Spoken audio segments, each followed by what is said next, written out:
What's going on? This is Alan Brown, aka Bully the Kid, and I figured I'd contribute my personal little piece to the YouTube world.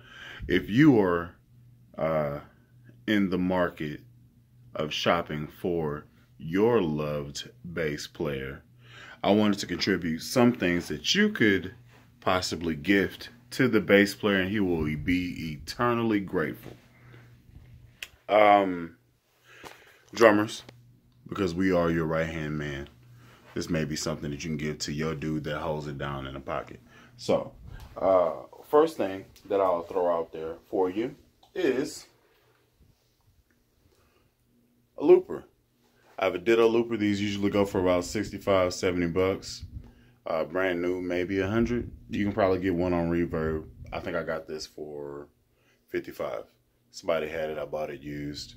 And it served me well. It's great for practicing, that type of thing. So that's the first thing I would say. Get a looper.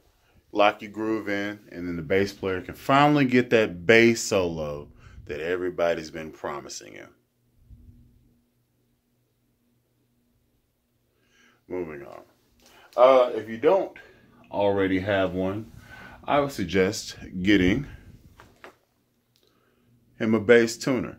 Reason why? You can never have too many, and you can never freaking find one when you really freaking need one. So having a lot maximizes the chances of actually being able to have one that has a battery and also works. Side note, get the dude some batteries for the tuner that he'll never find, ever. Bass players will understand.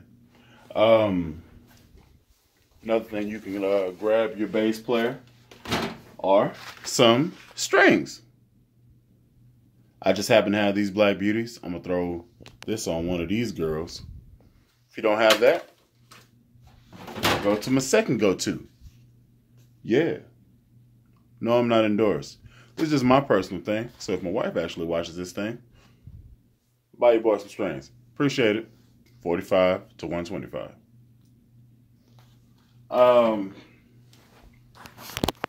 Most people can't do this, but buy them a bass. Don't buy them a bass they want. Buy them a bass you want. Reason why, two things. Number one, they may not like it and give it back. Then you win, because you always wanted the bass. Number two, they will always have that bass if they happen to like it. And then you can play it because you bought it and you kind of got stakes to it. That's just my personal thinking. If I bought somebody a bass, if I come by and I don't have a bass, guess whose bass I'm playing? The bass I bought for you. That's how I feel. That may not be realistic, but I feel like that. For me, that was this one. This one. This was bought for me because it was one of my Holy Grail basses. So, luckily, the person that bought the bass can't play. So, she's chilling, and I'm going to use her tomorrow on a gig. So, yeah, that works. So, we got strings, we got a tuner, we have a bass. Next thing you can buy is cords, instrument cables. Lead guitarists flying around stage, not paying attention to what the heck they do, break the tip of my doggone cord. Yes, I feel like this is about dumb people that I play with, but it happens. You can never have too many cords. You can also never run out of these freaking power cables. You know, the ones that look like this on one side and have another plug on the other side, because those go through too. So, yeah. So we got a looper. We have the tuner. We have strings. We have, be quiet. We have a bass guitar. We have chords. Said the tuner already.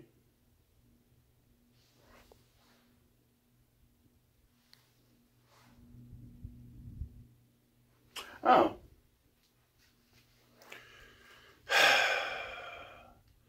this little guy. This is probably going to set you back about $39. But this will keep a bass player happy and quiet for at least an hour. At least the first hour he has it. So, throw this out there. This is a Vox AP2BS. There's even these little personal headphone amplifiers for you guitar players out there. There's metal, rhythm, clean. I think that's it. Metal, clean. I want to say classic or maybe vintage. But I know that for sure there's 4 of these. But this one is made specifically for the bass. So this has rhythms on it. Guitar players can use this too. Has rhythms on it. Has you can select the tempo. I think there's like 9 different rhythms on it. And volume, you can plug in an auxiliary cord so you can practice the songs that you make up and nobody knows the riffs to. You can plug that in here. And there's 3 different power levels for if you have an active bass or not. I keep these right here on my amp just in case, you know, I have to do some stuff. And everybody's asleep. So I keep everything right here just in case I gotta do something. I gotta practice or whatever.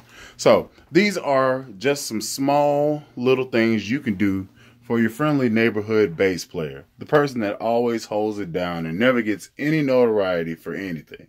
So, till next time, this is Alan Brown, aka Bully the Kid. Y'all be easy.